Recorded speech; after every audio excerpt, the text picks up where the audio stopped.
In the following quadrilaterals which is not always cyclic. క్రింద ఇవ్వబడిన చతుర్భుజాలలో ఎల్లప్పుడూ చక్రీయం కానిది.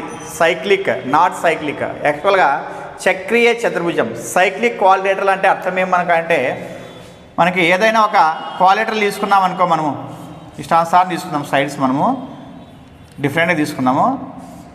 ఇలా తీసుకుంటే ఈ వర్టిసెస్ నుంచే ఏం కావాలంటే ఒక సర్కిల్ పాస్ అయినాలన్నమాట. క్వాలిటరల్ వర్టిసెస్ నుంచి ఒక సర్కిల్ పాస్ అయితే ఈ క్వాలిటర్ ఏమంటారంటే సైక్లిక్ క్వాలిటర్ అని చెప్పి అంటారు అనమాట.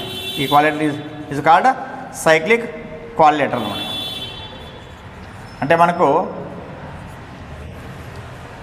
ఒక చతుర్భుజం యొక్క 4 శీర్షాల గుండా ఒక వృత్తం గీయబడితే ఆ చతుర్భుజాన్ని ఏమంటామంటే మనకి చక్రీయ చతుర్భుజం అని చెప్పి అంటామన్నమాట.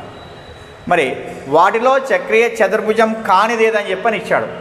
ఇక్కడ ఏమంటే మనకు కరెక్ట్గా అబ్జర్వ్ చేస్తే మనకి ఇక్కడ డయాగ్నల్స్ ఈక్వల్గా ఉండేటివి స్క్వేర్ ఉంది, రెక్టాంగిల్ ఉంది, ట్రెపిజియం కూడా దగ్గర దగ్గర ఈక్వల్గానే, అంటే ఐసోసెల్స్ ఉన్నాడు కాబట్టి ఈక్వల్గానే వస్తాయి అన్నమాట.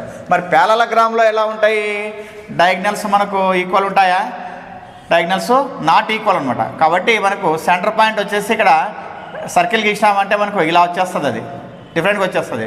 కానీ మిగతా వాటికి స్క్వేర్ కానీ రెక్టాంగిల్ కానీ ఐసోసెల్స్ ట్రెపిజియం కానీ ఎలా వస్తుందంటే ఈ విధంగా వర్టిసెస్ గుండా మనకి ఏమవుతుందంటే సర్కిల్ పాస్ అవుతున్నాడు. కాబట్టి ఇక్కడ దీంట్లో సైక్లిక్ క్వాలిటరల్ కానిది ఏది అని చెప్పంటే మనకు చక్రీయ చతుర్భుజం కానిది ఏదంటే ప్యారలగ్రామ్, అంటే మీ సమాంతర చతుర్భుజం అనమాట. సమాంతర చతుర్భుజం అనమాట.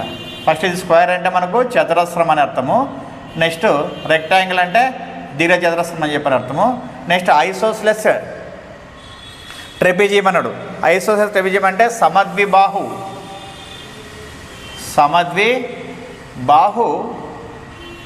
ట్రెపిజియం అనమాట. అంటే సమద్విబాహు సమలంబ చతుర్భుజం, మనకు సమద్విబాహు సమలంబ చతుర్భుజం అని చెప్పని తెలుగులో అర్థం అనమాట. ఓకేనా? కానీ మనకి ఈ 4 వర్టిసెస్ గుండా సర్కిల్ పాస్ కానీ ఏదంటే ప్యారలగ్రామ్ అంటే సమాంతర చతుర్భుజం మాత్రమే అనమాట. కాబట్టి ఏది ఆప్షన్ మనకంటే 4th option is the right answer.